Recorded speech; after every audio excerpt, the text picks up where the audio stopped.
time for another delivery at my freeware Palawan multi-airfield scenery, which you can get from my mega folder, link in the description.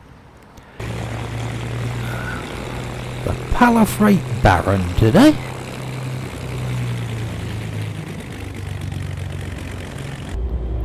And as usual with these Palawan videos, I'll start by saying that this multi-airfield scenery comes with a set of missions to complete, and we're following that mission pack. Now, because of that, all of these Palawan Tour videos may well make a bit more sense and be more enjoyable if you watch them in the correct order. So if you're new here, check out my Palawan playlist and start with number 1. Okay then, so it's just a small amount of wind, but we may as well point ourselves in the right direction and make use of it. Although we certainly don't need all of this rather long runway here. So I'll just set off from this intersection, so let's go and make a delivery.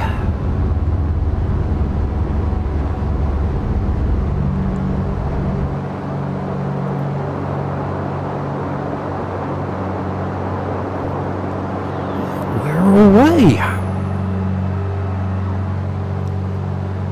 Well, there we go, leaving San Vicente, and we'll be flying north up the coast and heading for Bambanan, XRPBN,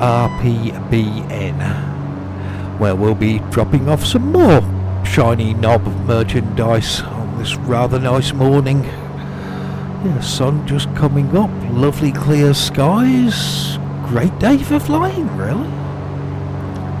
And speaking of the sun, I wonder if there is any more news on a second attempt by our truly amazing leader, President General Bunberg, and her solar energy project. Now, since the relaxing of labour laws, especially for undocumented foreign people, which was another of the fantastic changes to Palawan which the wondrous General Bunberg has introduced, our forward-thinking leader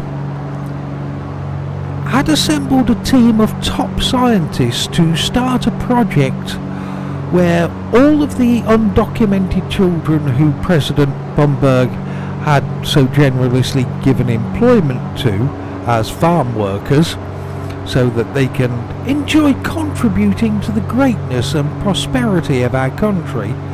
General Bunberg realised that as they were outside in the fields anyway, there was an opportunity to have them generate electricity whilst they worked by strapping solar panels to them. The panel would then generate power from the sun, and if each child was then plugged into our national grid, everybody could benefit from that. It's another example of how caring General Bunberg is by allowing these undocumented children to feel an extra sense of happiness during their 18-hour shifts. So a small area of one farm and 20 workers was chosen to test the new technology. And once all of the undocumented child labourers were plugged into the national grid, things were looking positive for the first few hours. Sadly, then it began to rain, and water must have got into the cables and the connections, and all 20 of the undocumented crop pickers must have suffered some kind of reverse surge from the main power lines, and they were all electrocuted and exploded. I know some foreign organisations such as Amnesty International, the Red Cross and other human rights groups have all loudly condemned the whole incident, but they don't know what they're talking about anyway. Ever since President Bunberg took over the running of Palawan and legalised child labour, those organisations have all been trying to spread false information because they are so jealous of our general. But the thing is, a team of top psychiatrists and medical people employed directly by General Bumberg herself conducted experiments and scientific research which proves that foreign children do actually have a genetic gene which makes them secretly want to work 18 hours per day to give them stability growing up so that they can become better adults.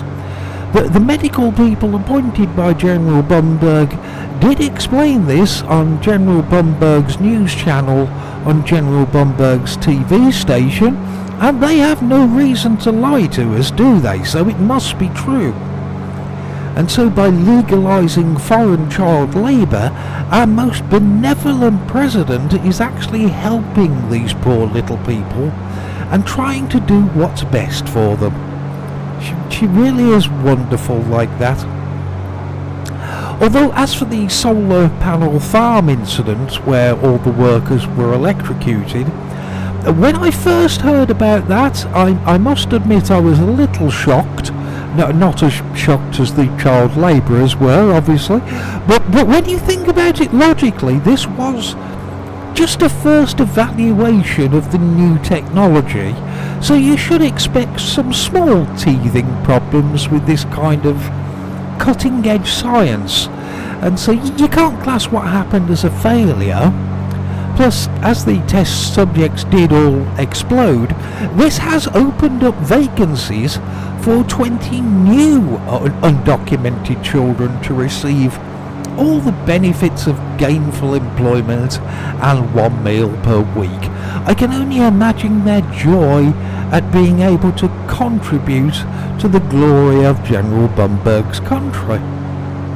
I'll have to look that up after we land and see when the next test is going to happen.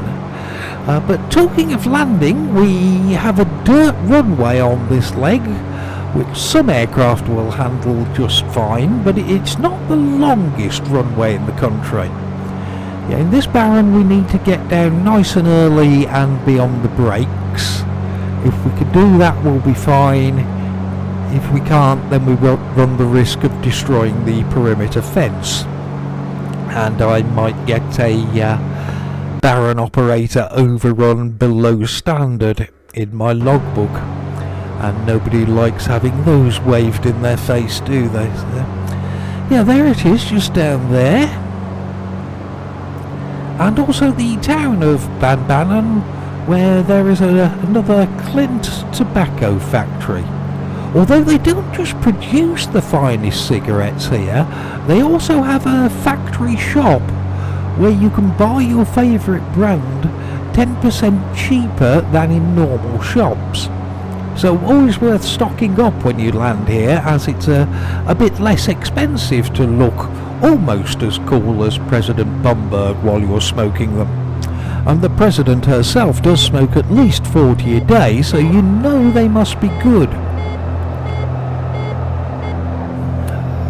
Plus it is also worth remembering that, as was shown in a special documentary commissioned by General Bumberg and broadcast on General Bumberg's TV station, an independent scientific research team appointed by General Bumberg showed that the cigarettes made by the Clint Tobacco Company, who General Bumberg has a majority share holding in, that they only use safe and non-harmful tobacco. So unlike those foreign cigarettes, you can smoke as many Clints as you want and not have to worry about them being unhealthy. I'm certainly going over there to stock up when we land. Right then, try and keep ourselves nice and slow, as we definitely don't want excessive speed for this one.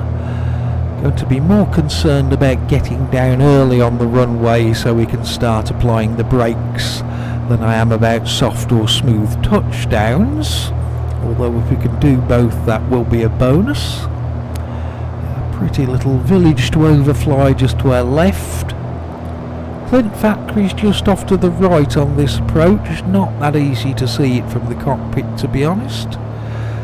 Okay, trees and buildings to avoid. Miss the fence.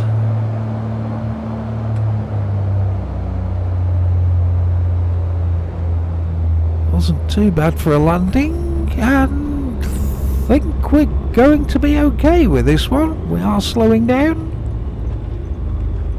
Well, stop. Oh yeah. Clint factory there.